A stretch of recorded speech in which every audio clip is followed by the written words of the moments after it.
rise to the flag salute.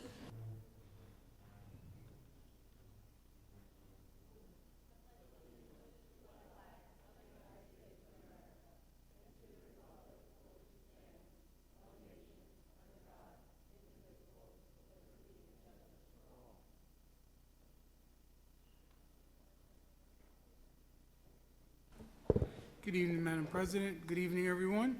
This evening, before we begin our student and staff recognition, as we do each month, we have another presentation by the Asbury Park Juneteenth Committee, who will be recognizing two of our students. So I will call Ms. Nina Summerlin up to the podium to do her presentation.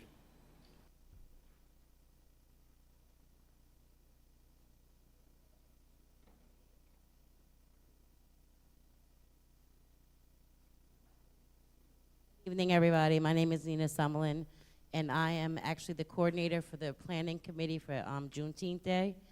And we didn't have an opportunity to give the kids their trophies and stuff before they left, so I asked if they would give us permission to do it tonight. So Ms. Barnes is actually going to present to the kids, but I thank you guys for having us tonight. Hi, could I ask for Nala and David to come on up here? Yay!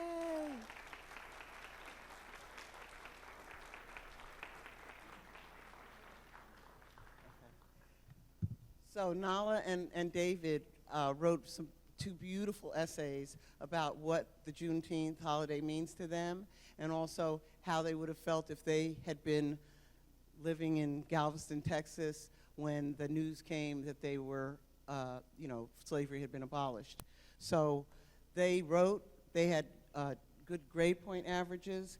Their intention is to continue into higher learning.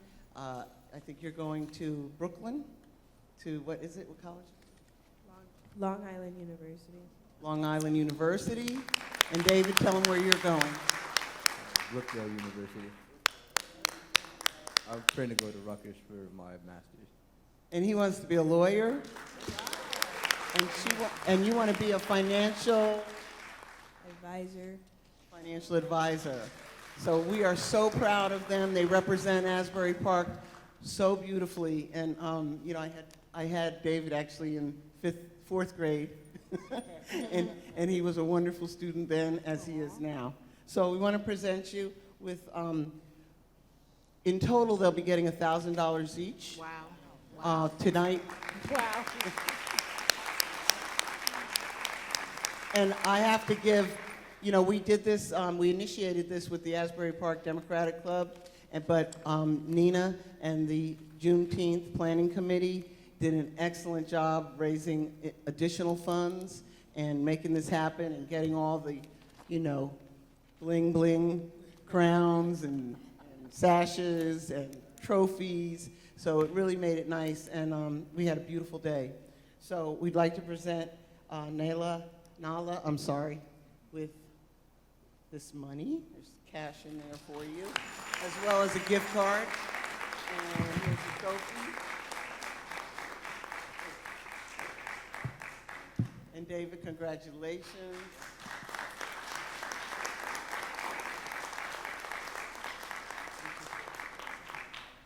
And now this is your blown up essay. We had this on display on Juneteenth, and this is David's. You're welcome. So we're so proud of you. Give him a hand, please. Yay.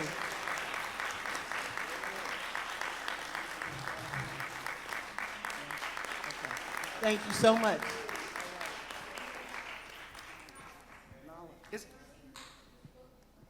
David, come back.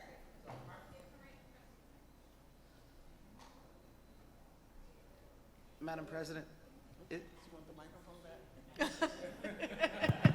We need that back.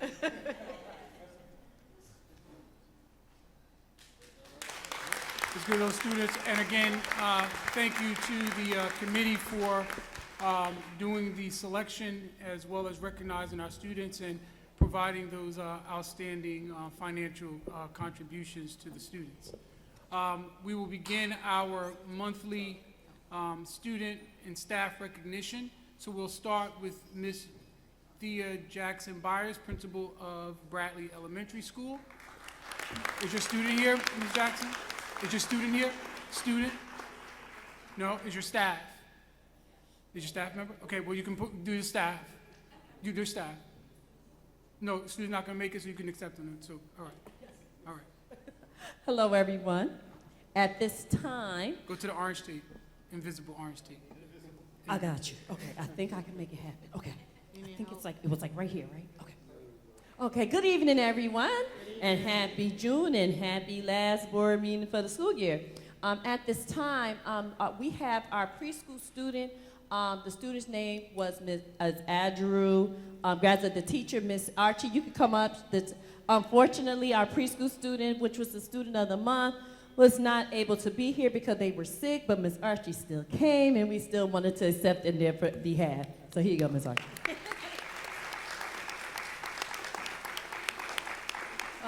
Hello, hello. Hi, I'm Miss Archie. I'm Andrew's teacher. Well, former teacher because he'll be going to kindergarten in September. So I'm excited about that. But Andrew is a ray of light, and I'm so happy that he's able to receive this award because he's so deserving. Andrew, if you're watching at home, if you can see him in the camera, I just want to say thank you for your academic achievement, your attendance, and your accountability. You're really a ray of light, and every person you cross, you bring joy. So continue to bring joy to everyone, and don't let anyone ever take your joy away. Thank you. Now, Miss Archie, Andrew's parent is not here, and the mom is not here, so guess what? You're going to have to accept the flowers in their behalf. Yeah.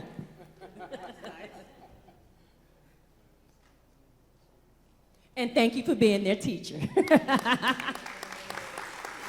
Next, last but not least, it is my honor and pleasure to present the Bradley Elementary School June 2023 Staff Member of the Month, and that's none other than Miss Katie Lee. What Miss Katie Lee brings to the table is awesome. She is a pleasure. What she has done for before and after care is amazing, and we love you and thank you for always being student-centered. Thank you for everything, Ms. Lee. And this is for you.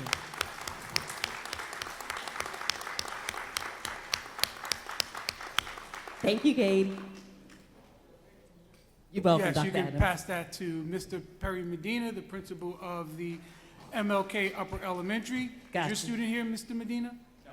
Okay, so you'll accept on his behalf, but is your staff member here? Yes. Okay, thank you. All right, good evening, everyone. My student of the month is a sixth grader, Orlando Herrera Perez. He is an exceptionally bright young man. He's also a great musician, plays the piano. He actually was our star performer in our winter concert. He receives A's and B's, and he is heading in the right direction. We're very fortunate to have him, and I can't wait for him to enter into 7th grade back at the middle school. So congratulations, Orlando, and we'll be accepting this on his behalf.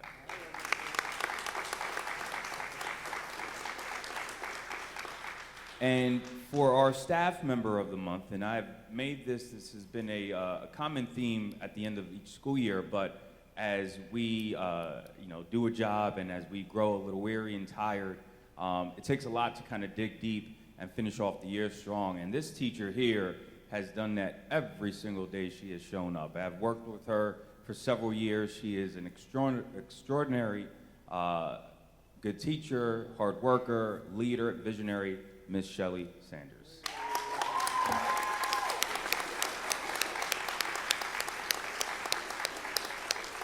And very happy to have her back at MOK next year.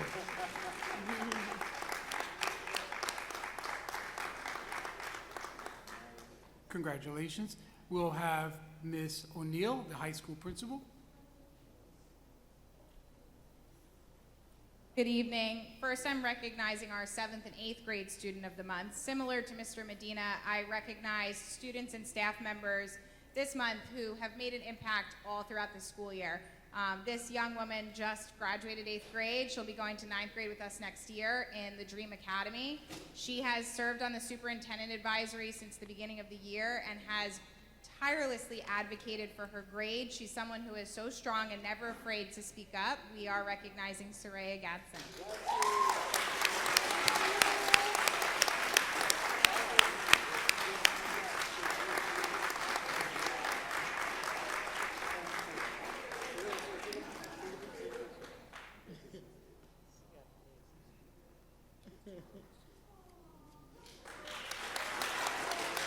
Good job, Soraya. Our high school student of the month is a 9th grader. He this year has been recognized as athlete of the month as well. He participated all 3 seasons in sports. He has been on the superintendent advisory committee. He's also on the principal advisory committee. He is someone who makes the right choice all of the time, no matter what is going on, and he has come up with really exciting ideas for next school year. He's been instrumental in helping us figure out that we want to start a school store and also changing our uniform policy. So tonight we are recognizing 9th grader Sean Davis Stroh.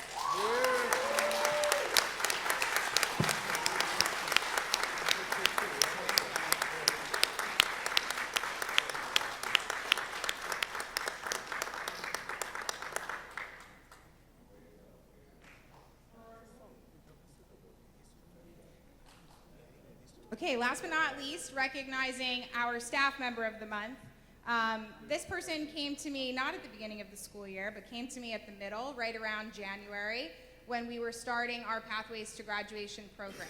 She worked with a group of juniors and seniors who were the most critical for graduation. All needed more than 6 classes to graduate. They were in a new virtual program, and we were really trying to figure it out as we went. We had, of the students that we had in there, we succeeded with 94% of them reaching their goal, which is truly a testament to how hard this person worked. She nurtured all of these students. She got students to come to school that we hadn't seen from September through January, literally for the first time. She's been my right-hand lady, Miss Watkins.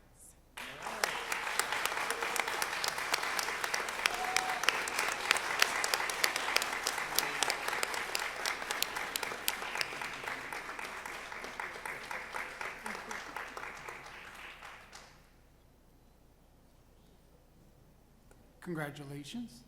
Ms. Hope, are you presenting for Thurgood? Are you presenting for Thurgood? No, Thurgood. Okay. Okay. You'll do Thurgood?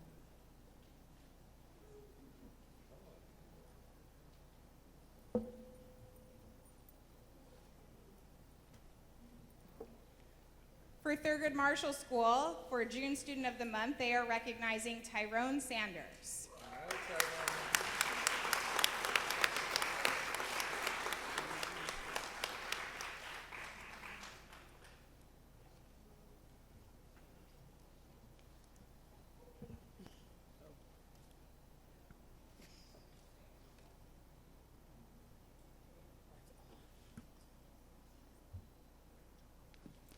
And for Teacher of the Month, they're recognizing Asheneth Pinnock.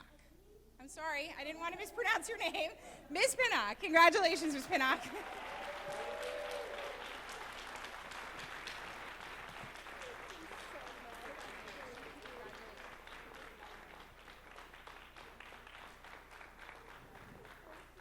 Congratulations, Ms. Pinnock. As you know, this time of the year, our school year ended on Tuesday, the 20th, so fortunately, some of our students have begun their summer vacation. I do appreciate the staff that came to be recognized this evening on behalf of the leadership of your various buildings, as well as, again, thanking the community organization for coming and recognizing our students. Their picture was actually in the coaster today, I believe. So again, thank you for your continued support. I believe Mrs. Ricks, board member, is also part of that committee. And so that ends my initial presentation, Madam President.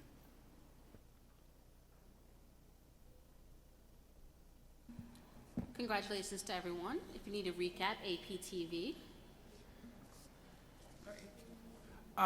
I do have one other announcement. I would like to thank APTV for live streaming our graduation, which took place on Tuesday, which was in the field for the first time in over a decade, besides COVID. So we do appreciate that partnership and providing that access to the community as well. So thank you.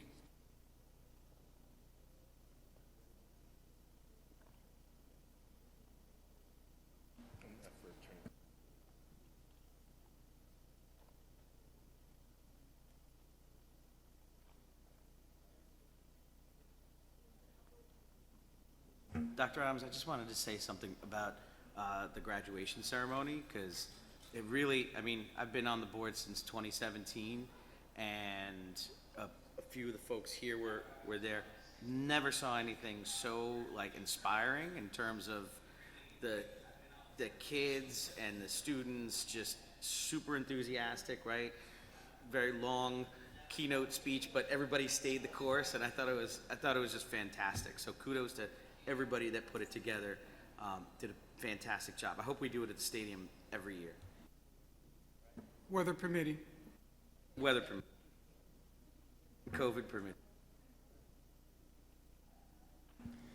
Okay, so we're going to mix up the agenda a little bit. We are going to go into an executive session. So whereas the Open Public Meeting Act allows exclusion from discussion at the public portion of the meeting of certain matters as outlined below. Whereas the Asbury Park Education wishes to discuss such matters made and will make such discussions public when proper conclusion has been reached.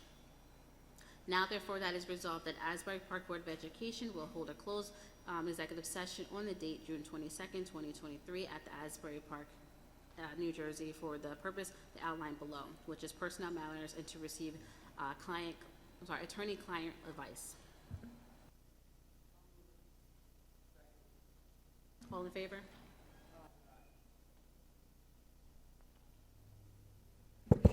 Ladies and gentlemen, it's anticipated that the board will be in executive session for approximately 30 minutes. No formal action will be taken during the executive session. After the executive session, the board will return to this room where we will continue the public portion of the meeting. So about 30 minutes. Thank you.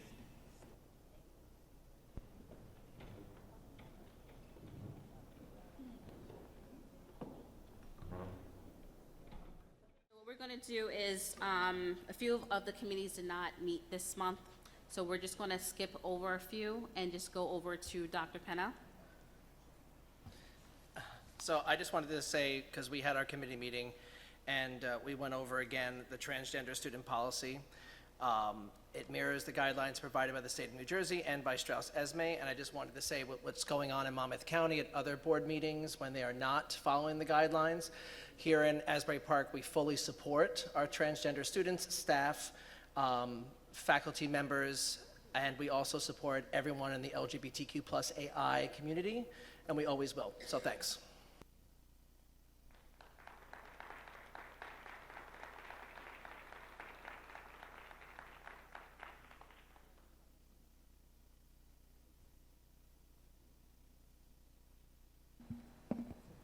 We are going to go into public participation, but before we do, Adam will say a few words. Good evening, everyone. In accordance with Board Policy 0167, the Asbury Park Board of Education recognizes the value of public comment on educational issues and other matters of importance, and provides members of the public with an opportunity to express themselves on school matters of community interest.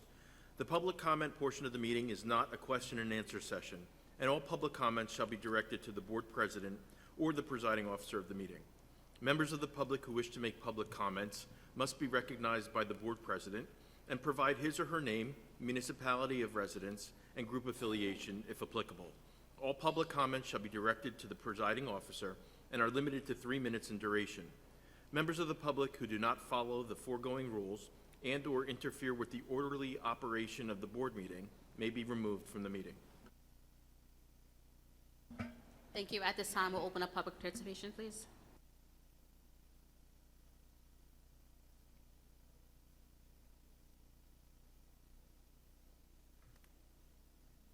Good evening. My name is Tom Gilmore. I am the former Director of Commerce and the Director of the Urban Enterprise Zone program for the City of Asbury Park for 15 years, and a founding trustee of the Asbury Park Music Foundation. I'm here tonight to support a request from the Trenton Circus Squad, who's bringing an event here, and I want to thank you first of all for letting us use your facility to host that event. After I left Asbury Park, I'm also a resident of Asbury Park and been here for 13 years. when I left my position in Asbury Park, I went and worked in downtown Trenton. I was the executive director of the Downtown Trenton Association and worked very closely with the Trenton Circus Squad and utilized them within many of the events that I hosted while I was in Trenton. They're a great organization, a nonprofit, and really provides an amazing opportunity for children. It's not really a circus. It's more of an opportunity for children to come out and really learn about themselves, gain confidence, and really go on to very successful things. We experienced that here in Asbury Park with the Asbury Park Music Foundation, where we give musical opportunities to children. And it's heartwarming to just watch exactly what happens to these children once they're given an opportunity. And the Trenton Circus Squad is coming to Asbury Park and will provide opportunities like that, game-changing things for their lives. So as we all know, in the nonprofit world, it's very difficult today to raise money and also to get grants. And Tom Van Osen, who is the executive director, is stuck in traffic. He is running the Trenton Circus Squad event there in Camden right now, so he's hopefully get here in time so he can speak about the organization. But I just want to request that if there is an opportunity for the board here to provide some financial support in the way of some of the fees that they will have to pay to come here, we would really appreciate that because it's a very expensive event to bring here, and everything is free in this event. We do charge a fee for some of the general public to come and see the programs, but none of the children are charged any fees. And there are many organizations like Monmouth University that's putting up the children that are coming to perform here with the organization. So I just hope that you might be able to give us some financial support. And let me make sure I said everything that I was going to. I think I have. But first and foremost, thank you very much for letting us use your facilities. Thank you.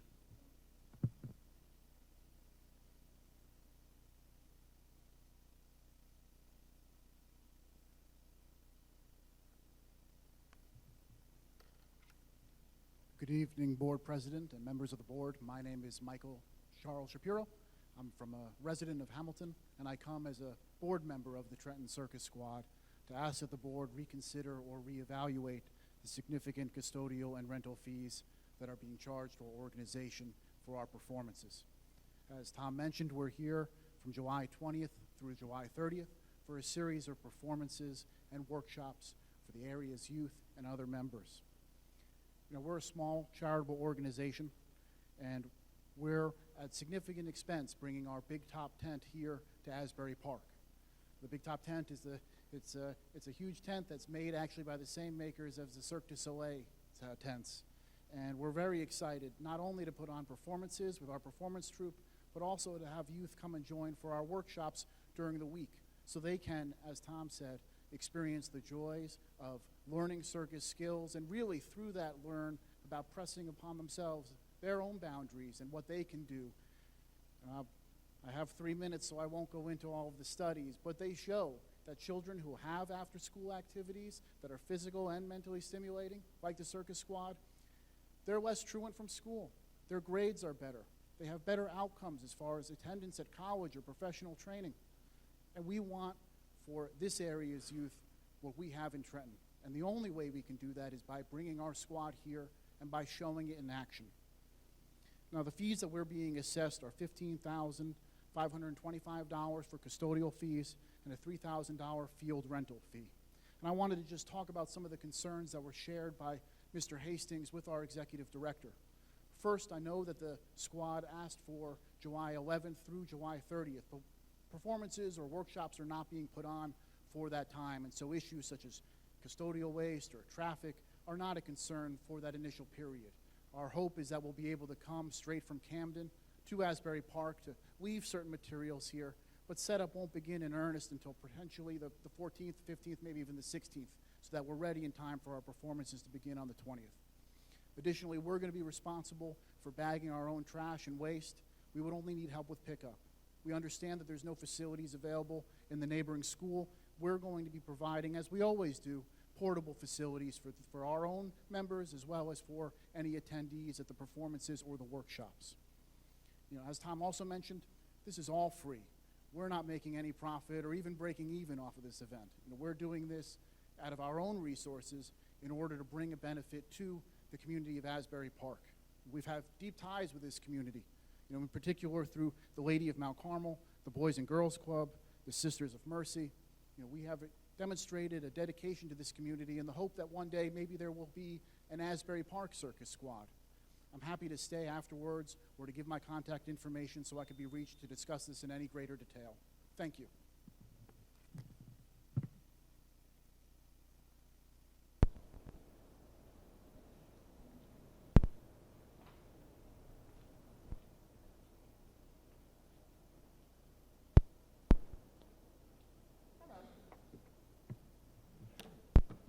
Sheila Brazil, 1200 Jeffrey Street, Asbury Park, New Jersey. Longtime resident, graduate of Asbury Park High School. I'm here because it's disconcerting when you go into Google, looking up certain things on your phone, when they come up that the union take a vote of no confidence on the superintendent in Asbury Park School District. But you leave the administrator at the high school off, and that's concerning to me. Now I'm beginning to think it's a black and white thing, okay? And I've been in this district in Asbury Park, New Jersey since 1980. I'm from Alabama, so I know what it is.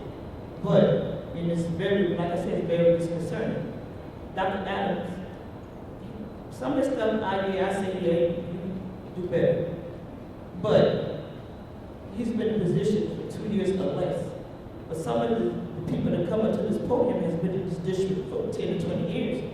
And our kids, they have been getting a paycheck. Our kids have still not reading right on their level. So that means you got paid for a job you didn't do, so you owe the district a refund. Because maybe you could say something to other people that really care about our kids, their jobs. But I'm gonna leave you with this.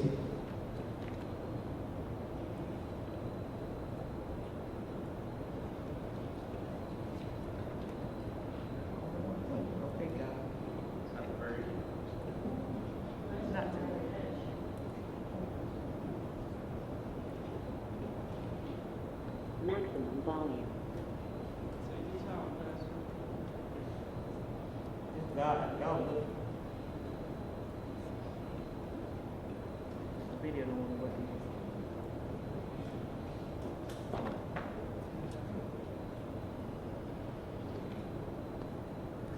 You really don't want to think. Well, let me tell you what it was.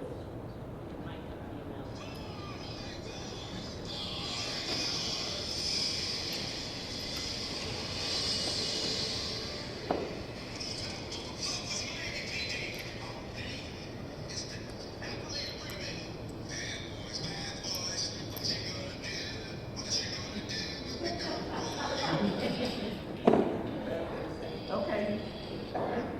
I come to tell you, it's not about white power. It's not about black power. It's about black and blue power. About the school district educating our kids. So I hope we can all work together, no matter what color you are, whether you black, yellow, green, orange, purple, and with the purple dots.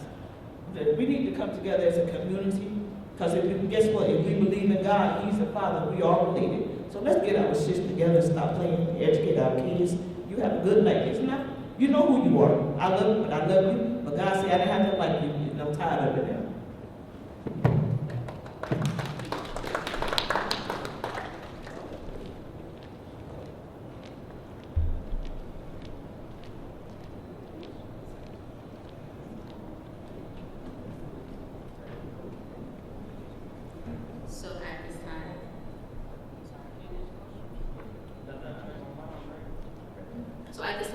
public participation. Yes, Madam President, we have some emails that were sent to the public comment address. First is from Randy Frucher. Hello, my family are permanent residents on the northwest side of the city. There are no playgrounds in a reasonable walking distance other than Bradley Elementary. Please unlock the playground so the kids can play. Ms. Polly Slidge. Thank you. To Asbury Park Board of Education, it has always been hard for us to understand why in a city with too few play spaces that school playgrounds in Asbury Park are closed after school and off limits on weekends. As a mom of 6 and a grandparent of 13, I can attest to the importance of having accessible playgrounds. In Asbury Park, we have large and small public spaces, but with no amenities for play or active social engagement. Existing playgrounds are few and far between at Springwood Park, 2 on the beach, and 1 in poor condition on 4th Avenue. Recognizing the importance of open, active, social public spaces for physical and mental health, many cities and towns are opening school playgrounds which had previously been closed.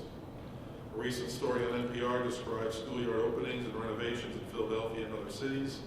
The Trust for Public Land has helped transform nearly 300 schoolyards across the country. They say this can be done everywhere.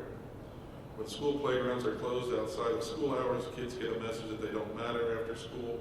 But when kids can play off hours on school playgrounds, it fosters a positive relationship with school itself. It's documented that when kids are welcome on school playgrounds, their in-school behavior improves, suspensions are reduced, and academic performance is stronger. The upside of opening school playgrounds are enormous. Opening public school playgrounds is a necessity and a responsibility to the kids of the community. Katie Healy.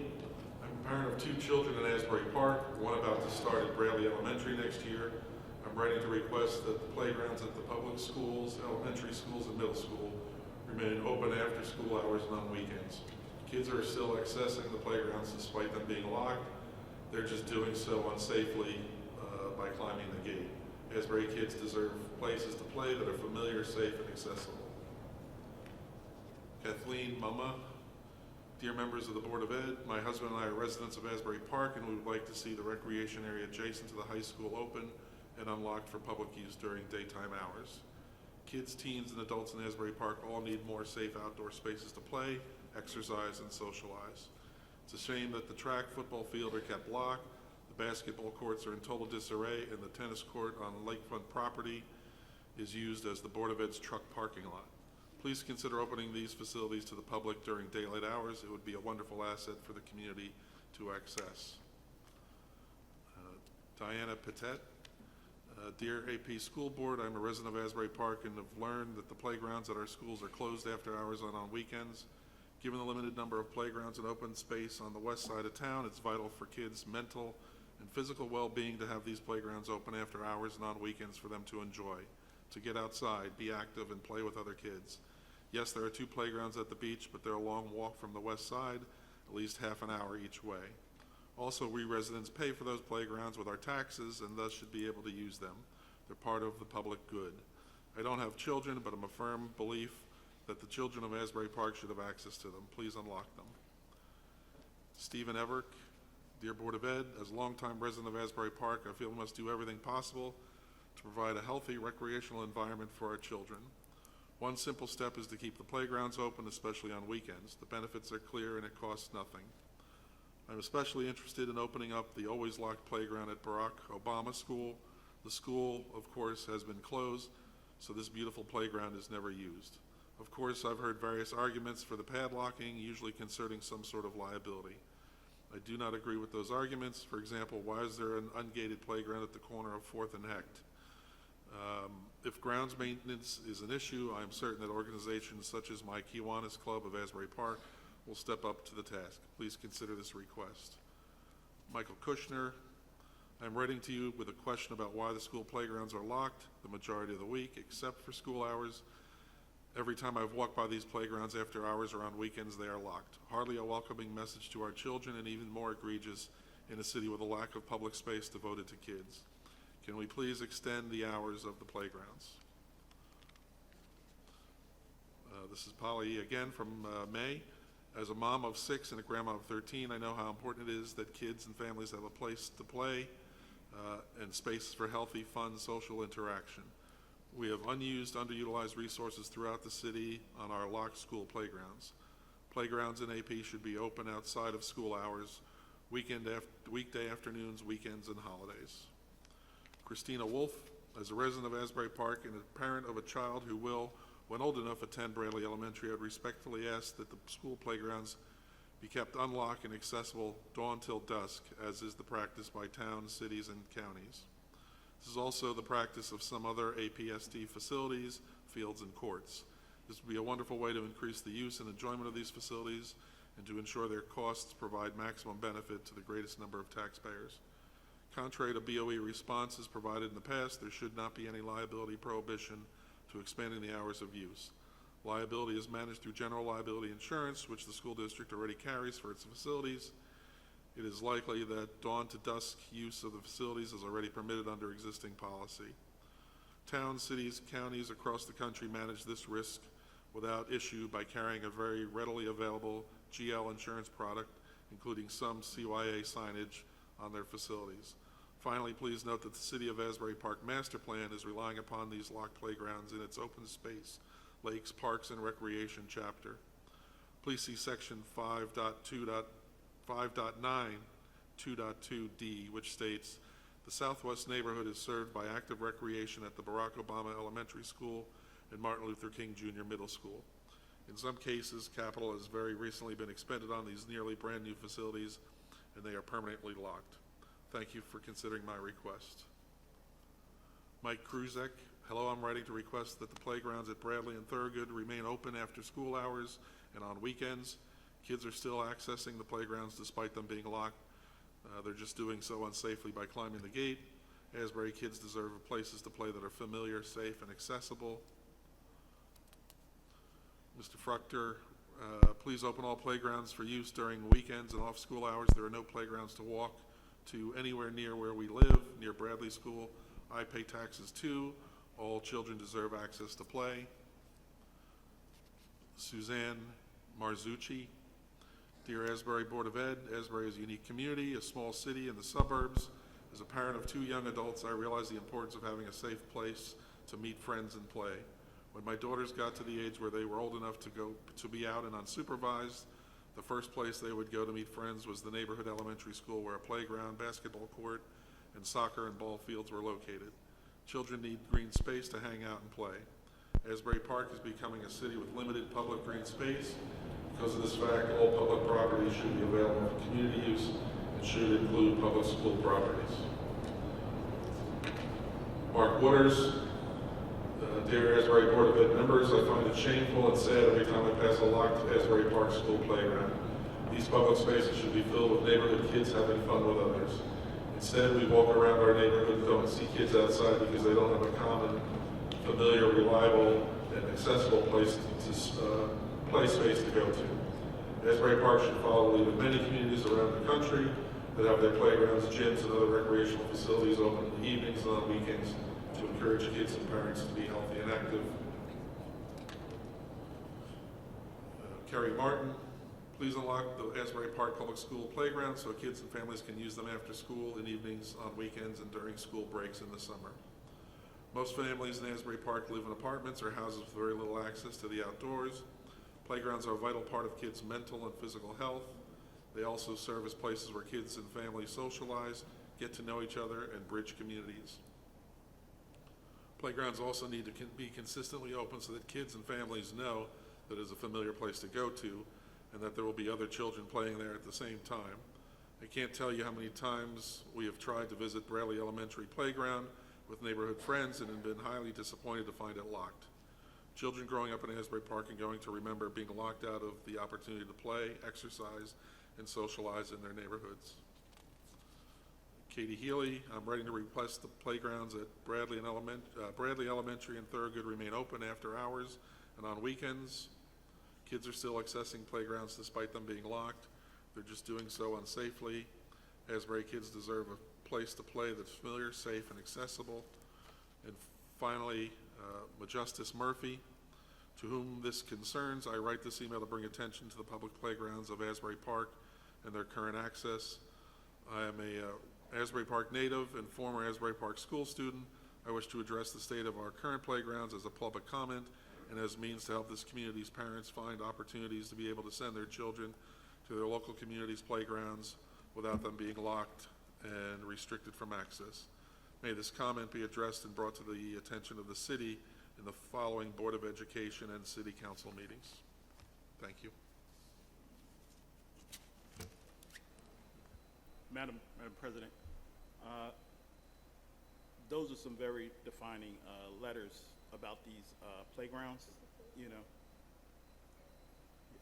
And I've gone by Obama, and it was kind of tragic to see a brand new playground that's sitting there with a lock fence on it. And I had also had a community member ask me about the gym that's closed. And, you know, we have a vacant building, and we also talked about community use. You know, I came from a city of Newark, and basically all the city took a responsibility back in the day to make sure those things were open, and maybe with recreation or what we can do. But I'd like to ask that you ask the attorney what our liabilities are about taking off the fences. Also, do we have to look at security cameras?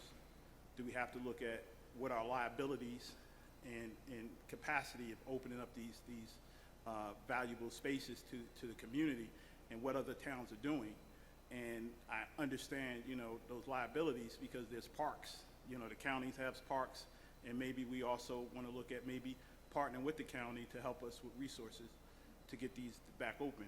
So if we can get a report from the attorney as to what our liability is in opening this, and also talk about, do we want to reach out with the county to get resources to help us plan more active spaces and utilize these facilities.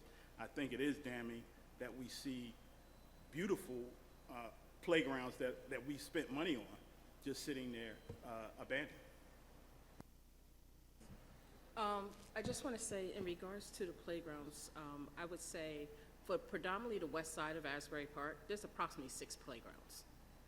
There's approximately 6 playgrounds for every housing building, like Lincoln Village, Asbury Park Village. Each one of those have some sort of jungle gym, playground. There's playgrounds throughout the city. When it comes to the school, and I can almost understand some of the parents on this side because it's not too much for their kids to have as far as playgrounds and things. But like you said, I think it's really important that we look at a lot of different things, not just the insurance, but after the summer and things, where does the money come to refurbish?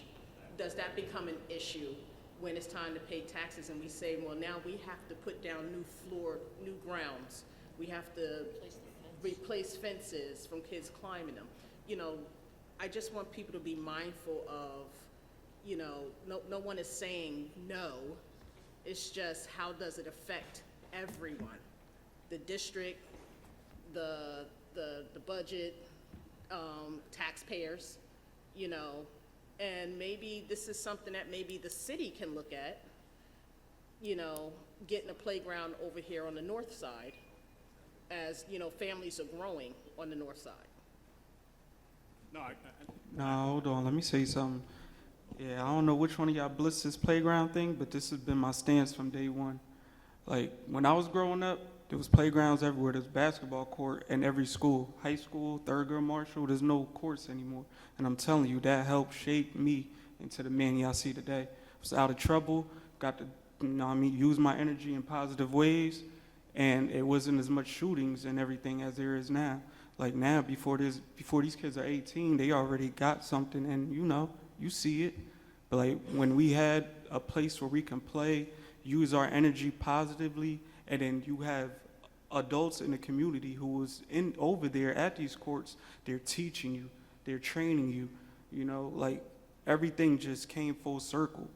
So I feel, like I said, from day one, that's been my stance, to get these courts back, to get everything back to how it used to be. I think And, that's fair, Mr. Remy. I think it should still be maybe something we should sit down Man, and I'll have a help clean conversation up. with the city, you know, as far as like helping get other, you know, Yeah. grounds done for families on this side of yeah, town. all right. Like, if it comes down to it, man, I'll help clean up. Madam President, if I may. Some of the people that made comments, I had already said something to them about the amount of our playgrounds and fields that are open already. As you know, the high school on the Comstock side is open. There's a gate from the back alley there that you can go and use the fields where the baseball field and the other field is by the lake. Then we have the Bradley soccer field is open. And if anybody drives by now, it's open when school's not in session. It's open until the janitors leave at night. And unfortunately, after the wear and tear of all the years it's been open now, the fence needs to be replaced, and that's quite unfortunately. And somebody actually cut a hole in the fence. So I don't know why somebody would do that when they have access to the property. The whole middle school field is open. We have all those basketball courts over there behind the middle school. I still call it Prospect Avenue. I can't get that out of my head, basketball courts. So if we are to open the young people's playgrounds, you know, at Bradley, Thurgood Marshall, and Barack Obama, we're going to need a camera, some kind of security, because they're right next to the buildings, and it's access to the buildings. So I think that's something we need to consider if that's the case. Like, you got families, all right, I'll say it like this. You got families who don't want to let their kids come to the other side of town. Like, they live on this side of town, closer to the high school or Bradley School or Thurgood, but they scared to bring their kids to play ball at the Henry courts. Like, you know, it becomes that type of thing. So it's like, when the courts are over here, you could separate it and you could just play how you play. You could vibe how you vibe. You don't got to worry about nothing. Parents got a peace of mind. Kids got a peace of mind. Everybody got a peace of mind. Just have fun. But it's not like that anymore. And then now you're starting to see what happens when you don't have those type of things in place. You have more issues. I know y'all Ring app go off every day. Oh, is that a lot? What was that? Like, I get that, you know, but growing up it wasn't like that. Yeah, you know the Ring app. Yeah. Oh, was that fireworks? But, yeah, can we make a suggestion that we look at all those aspects and, you know, security, and like I said, I think the county may even have dollars that will help to incentivize more active, but if we can ask the attorney to Why don't we talk about it in buildings and grounds, so we don't have to spend money on an attorney? I was How's going that? to recommend that. Yeah. Go to buildings I and think grounds for buildings and discussion, grounds. and then I can. Okay. Yeah. No, I'm just going to say I'm with Mr. Remy on this. I think talking buildings and grounds, and let's figure something out. Can we make sure that we put that on the Buildings and Grounds agenda, Mr. Hastings? And then we'll be able to talk about it. The other thing I would say is, we just had a really great meeting with the city regarding the tennis initiative. I won't go into it right now, but I think that's a really great model to see about what resources there are. I agree with Ms. Halls Bay, where even though I think that it should be something that it's still school property, in terms of programming and in terms of refurbishment, definitely see what local resources there are for that. So, yeah, if we can make that something to discuss in Buildings and Grounds, that would be great. Thank you, everybody that wrote in about that, too. Dr. Christy Howard, the HIP report. Good evening, everyone. For the month of May, there were 2 HIB allegations. They were both non-founded. Short and sweet, thank you.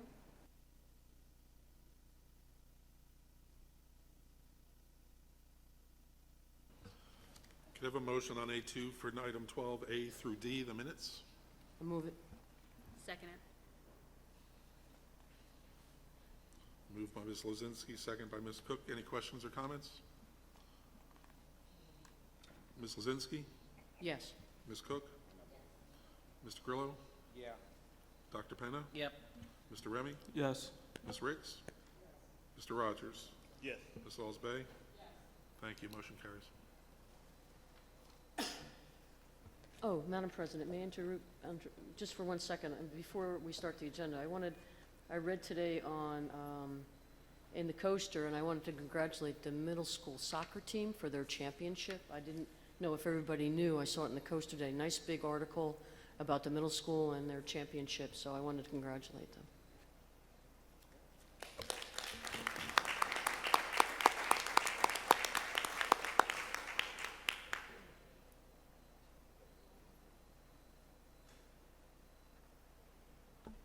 Good evening, Madam President. Ask for a consent agenda on all items from B1, letter 1 through B18, including the 3 addenda items. I'll move it. I'll second it, sorry. Can we have discussion really quick? So I just wanted to talk a little bit about the meeting that that we spoke about before, since it's part of it is on the agenda as an addendum. We recently met with the City of Asbury Park. We met with Deputy Mayor Quinn, Mayor Moore, Donna Viero, the city manager, and also representatives of the Asbury Park Tennis Initiative. I think it was a really productive meeting where we kind of got back on track, or we're getting back on track in terms of getting the tennis courts up and running in one of the locations that we had previously discussed, or one of the 2 locations that we were discussing. One was the area of the Barack Obama School property on Banks Avenue, and the other was looking at the high school again to see if there was a spot there. We instructed Mr. Hastings to speak with the architect to see about an environmental study. Am I saying it right, that it's an environmental study, right? I would style it more as a feasibility study. just to Feasibility study, there you go, perfect. To determine, the wheres and the what would be needed, et cetera. Right.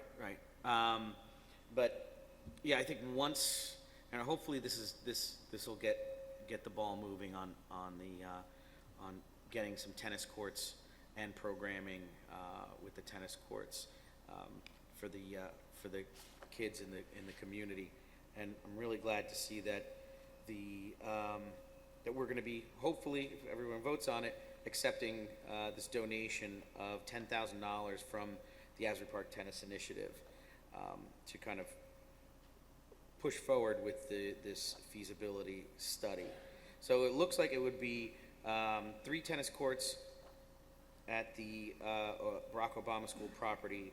It says here as well as the high school, but I think it means or the high school property. No, actually, Mr. Grillo, if I may, it's to look at the possibility of 3 tennis courts in 2 different locations. Right. So for a total of 3, but somewhere, there may be 1 at one location and 2 at another location. Cool. So that's the idea. It's not 3 at each, just to be Okay, clear. that's why I want to make sure it was written a little funny, but okay, great. And so I just wanted to let the public know that this is moving, that we've kind of reconvened and moved forward, and hopefully this will get us that much closer to having some refurbished tennis courts in the community. Thank you. Can I make, I just had a couple comments, real quick, on some agenda items. I just wanted to, B13, number 24, Teach Rock, I just wanted to thank Eileen Chapman and the Springsteen Archives for this program. I think it's a wonderful opportunity for our school. On B13, number 26, it's glad we're doing another early college program for the students that are college-bound. And B1431, I'm glad to see that the cosmetology curriculum is already almost up and running, and the students will be able to take a look at it to make their choices for the next school year. One last thing on B13. Mrs. Ricks and I went to, I know, Mrs. Ricks and I did a walkthrough of the high school, and during our walkthrough we actually met Dr. Milou, who's going to be not Dr. Malou, what was the gentleman's name that is doing allied health? Right. Just mention the staff member, not my name, Yes, please. okay, no worries. The new person that's gonna be handling the allied health, I could say, and I'll speak for Mrs. Ricks, 'cause I think she was just as impressed. The allied health program is in really good hands. And I can't wait to see what the kids are gonna do with that, right? Yep. Thank you. This is all items B1 through B18. Ms. Cook? Ms. Lozinski? Yes. Mr. Grillo? Yes, abstain on B9 4A.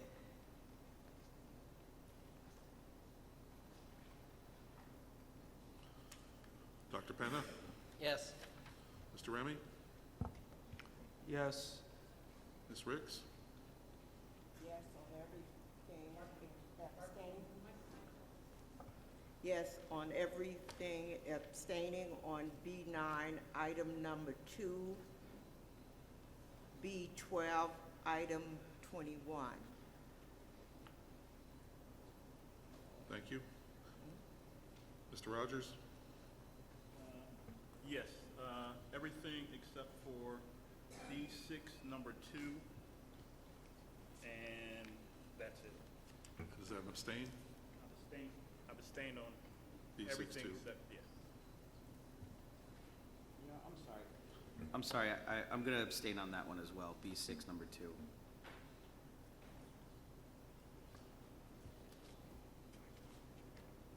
I'm abstaining from B10, number 6B.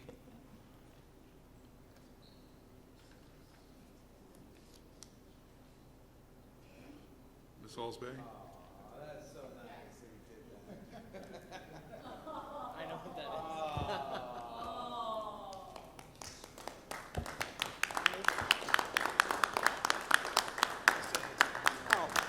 Thank you, Jeff.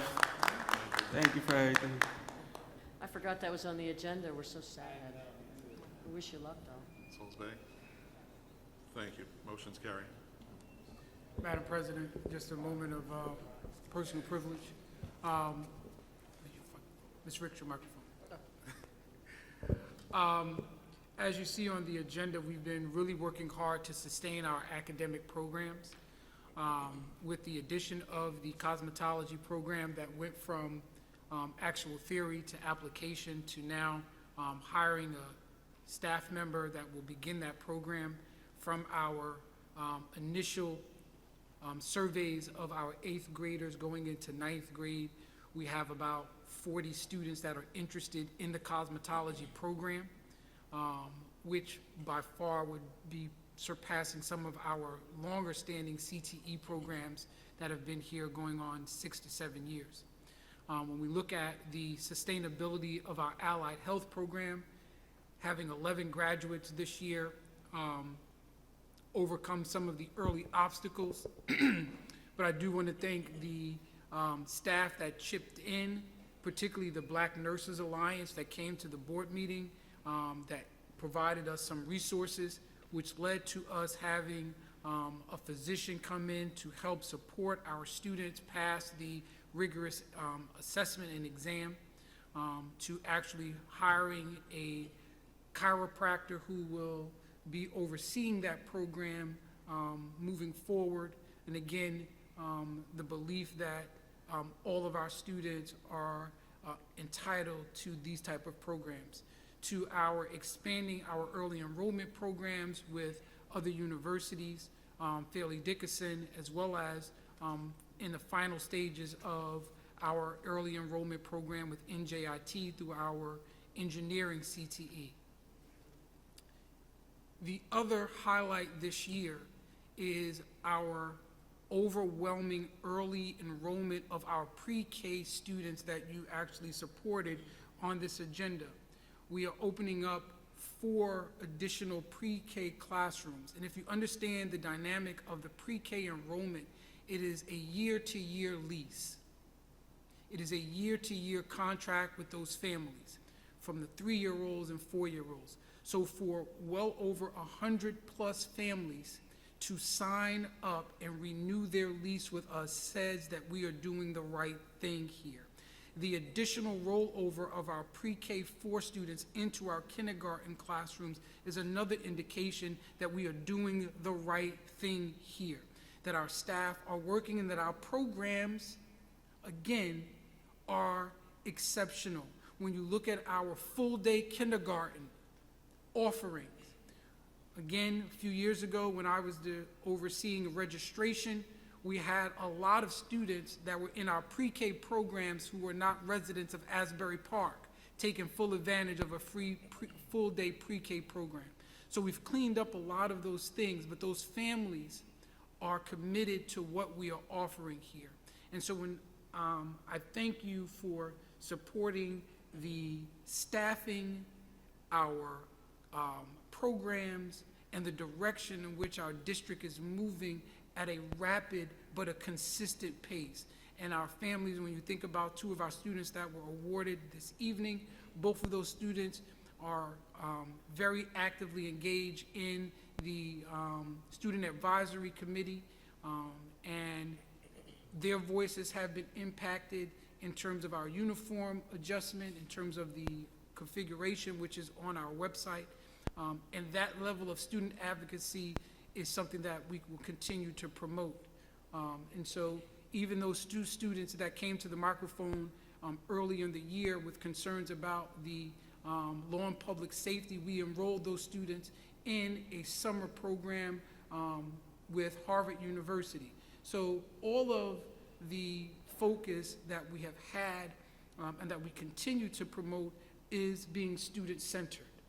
We are continuing to improve our process, again, being process-driven and working on being outcome-focused. So we are no longer looking at just being stagnant in what we offer our students, and we will be looking to expand our CTE programs again next year, looking at another technical skill program that will again attract our students and our ever-changing demographics in this community of labor skilled and being able to provide them life options and to be career and college ready. So I thank you.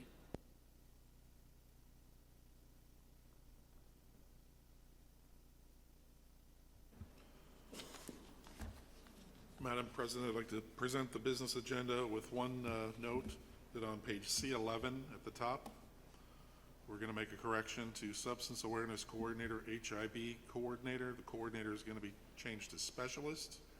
And I would just also note that we have Mr. John Venino, Ms. Joanne Major-Phillips, and Kara Connolly, as well as HIB Specialists. With that, could I have a motion for C1, number 1 through C14, number 41? Mr. Grillo, Ms. Lozinski? I'll move it. I second.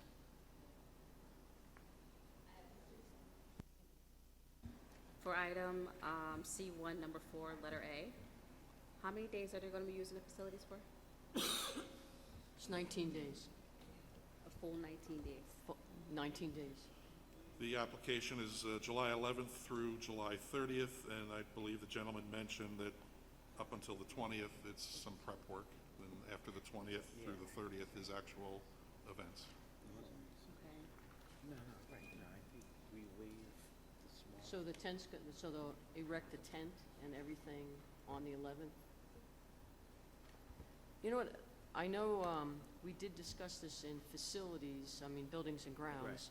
and I think that a lot of the information, I wish they had come and spoke to us about their program as to considering waiving fees. Because the thing is that I know they had gone to the city, and of course the city does charge, and I'm assuming they had said when the email went back to Jeff that they were going to be charged like $3,000 a day, so that's $57,000 if they were going to use Bradley Park. And I'm assuming the city would not waive fees because you have a lot of expenses, and of course, whether they can afford it or not is a moot point. So coming to us and using the facilities at the middle school, the 18.5, you're saving $19,000. I know maybe in past years, maybe like 6 years ago or so, when the state wasn't cutting our budget, slashing our budget because of S2 and taking their money back, maybe consider waiving a little bit. But at this point, we don't have money to replace the fence at Bradley School soccer field because the kids, people are destroying it. I don't know who's destroying it. And the fact that facility behind the middle school is going to be taken up by an event for 19 days, and the kids aren't going to be able to use it. And I don't think we can afford at this point to waive fees for everybody who asks us to waive fees. I know it's unfortunate, but we're in a financial crisis in this district, and we're going to see another $6 or $8 million after next year, for a total of $34 million taken from our budget because of S2. So, we have to raise taxes, and this comes out of the tax money, and it doesn't go somewhere else. We need to replace some of the stuff on the high school turf field. We need to replace the little pebbles or redo it. That's going to cost, $30,000. This could pay for almost half of that. So I just have a real concern with that. So unfortunately, I wouldn't want to waive the fees because of the expense and the janitor's overtime. Right, and during the Buildings and Grounds meeting, I said that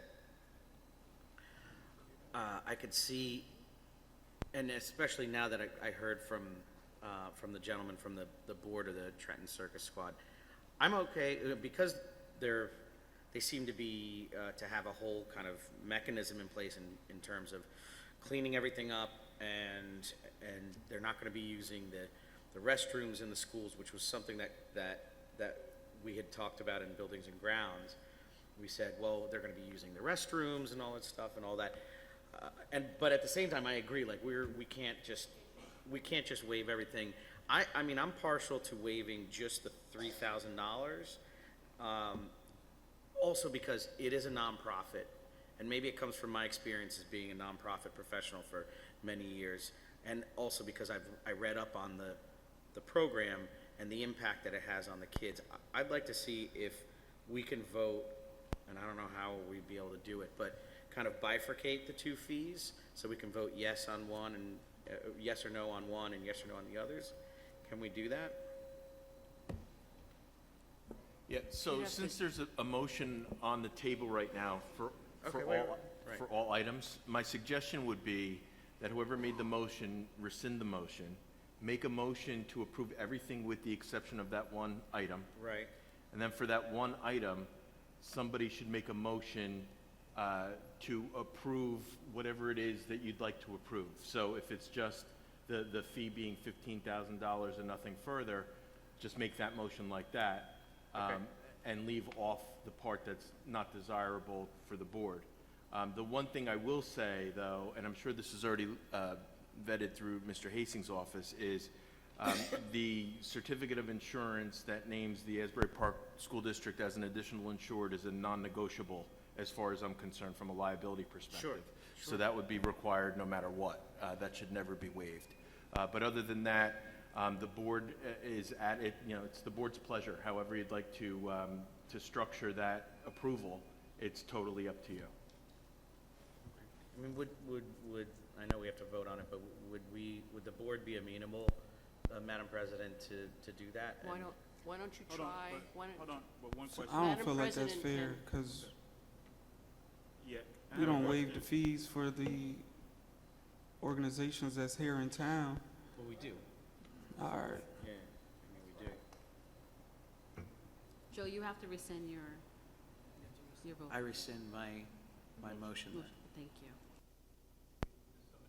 Does somebody want to make a motion to approve all items? Can I amend my motion then to Yeah. include all items except? Thank you, Jeff. Thank you.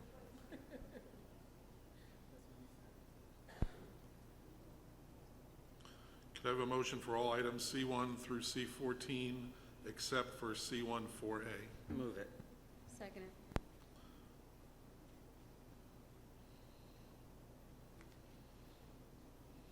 Questions, comments? Congratulations, Adam, on your renewal. Oh, I did have a question. I saw that We have, Mr. we have to Hastings- vote. We didn't vote yet. We haven't I voted. know, but there's something on there that I didn't understand in terms of Mr. Hastings, because it says here that he was reappointed to a few things, a few positions. Like board secretary and things like that. Yes, so Just want an explanation of it. Well, when he So- leaves, we have to give it to somebody It was else. I'm sorry, I was talking to somebody else. I apologize for not paying attention, Mr. Grillo. But if your question was, is Mr. Hastings still the board secretary? Absolutely, until the fateful day of August 11th. Okay, just because I saw the dates was. Right. All right. No worries. this is all items in the C section except for C14A. Mr. Grillo? Yes. Ms. Cook? Ms. Lozinski? Yes. Dr. Penna? Yes. Mr. Remy? Yes. Ms. Riggs?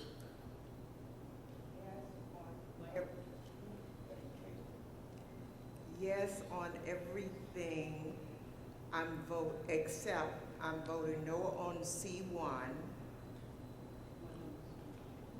number 4, C1 number 4. That's not. Oh, okay. You're not voting on that yet. Okay, thank you for clarity.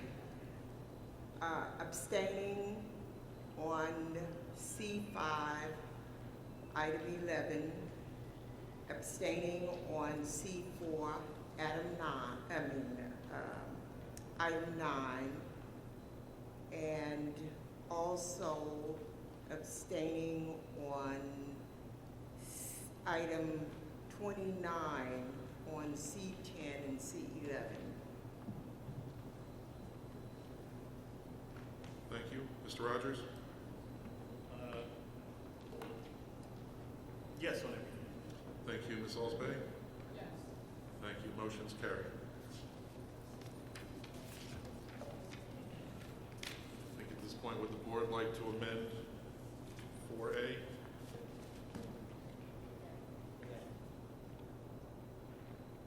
So, I'd like to make a motion to amend C14A to separate the 15,525 from which is the custodial fees, and the $3,000 for the room area rental fees. Well, I believe you're going to make a motion to amend to just exclude the rental fees? To just exclude the rental fees, right, correct. And just So so we're, waive the rental fees. just so that everybody's clear, the rental fees total $3,000. So it would be $15,525 flat would be the rental. Could I have a second? Second. Questions, comments? This is to approve 4A with the custodial fees, but not the rental fees. Mr. Grillo? Yes. Dr. Penna? Yes. Ms. Lozinski? No. Mr. Remy? No. Ms. Riggs? Mr. Rogers? No. Ms. Osbey? No. Ms. Cook?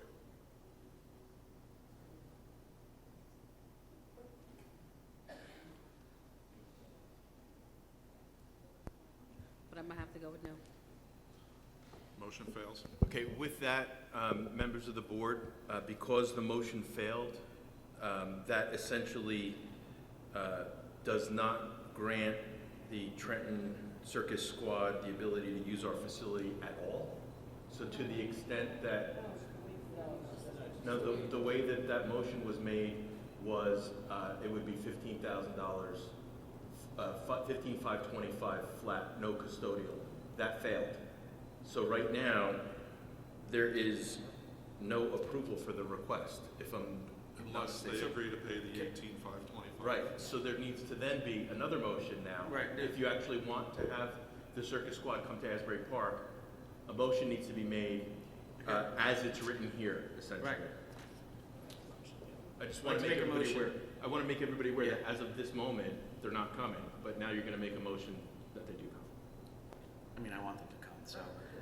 Make a motion to approve the agenda item as written. Second, please. I'll second.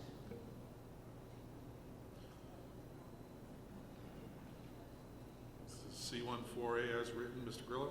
Yes. Ms. Lozinski? Yes.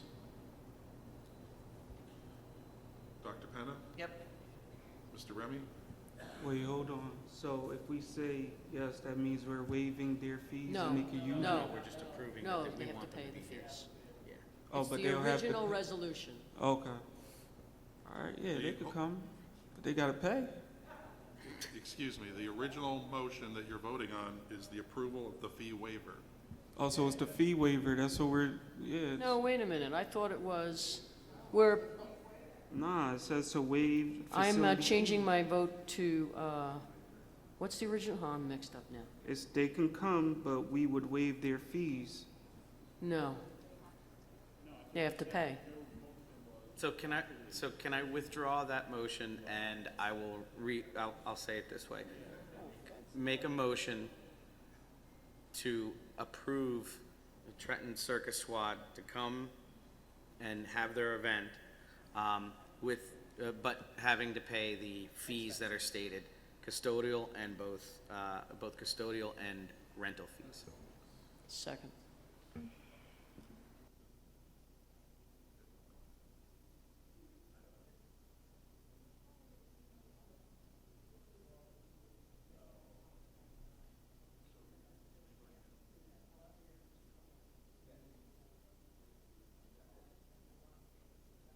All right, ladies and gentlemen of the board, after conferring with Mr. Hastings, this motion is not necessary because there's already an approval for the Trenton Circus Squad to come here and pay all of the fees.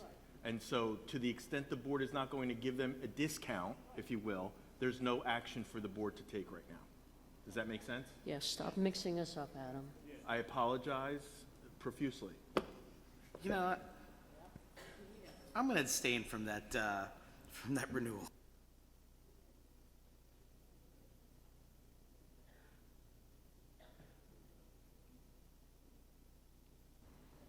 We're concluded the business agenda.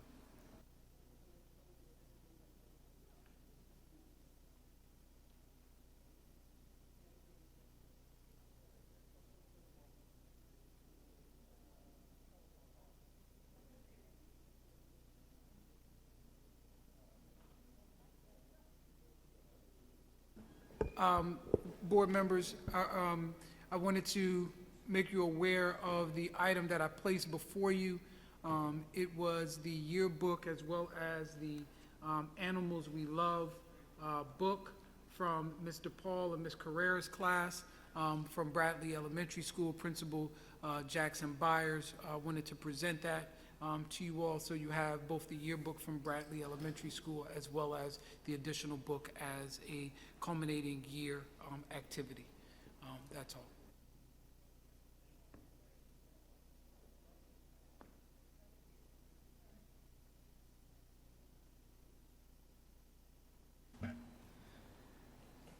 Sorry, our night is not over yet. We have to go into exec. So whereas the Open Public Meeting Act allows for the exclusion from the discussion at the public portion of the meeting of certain matters as outlined below. And whereas the Asbury Park Board of Education wishes to discuss such matters made and will make such discussions public when proper conclusion has been reached. Now therefore that it be it resolved that the Asbury Park Board of Education will hold a closed executive session on this date, June 22nd, 2023, at the Asbury Park for the purpose of outlined below, personnel matters, and to receive attorney-client advice. I'll move it. Second. All in favor? So, ladies and gentlemen of the public, the board's going to be going back into an executive session for personnel matters. The board will not be taking any formal action in executive session. The board will return to this public session, at which time it's expected that the board will adjourn the public meeting for the evening. It's expected that the board will be in executive session for approximately an hour, perhaps more, and we will return afterwards from executive session to this room, at which time the meeting will be closed.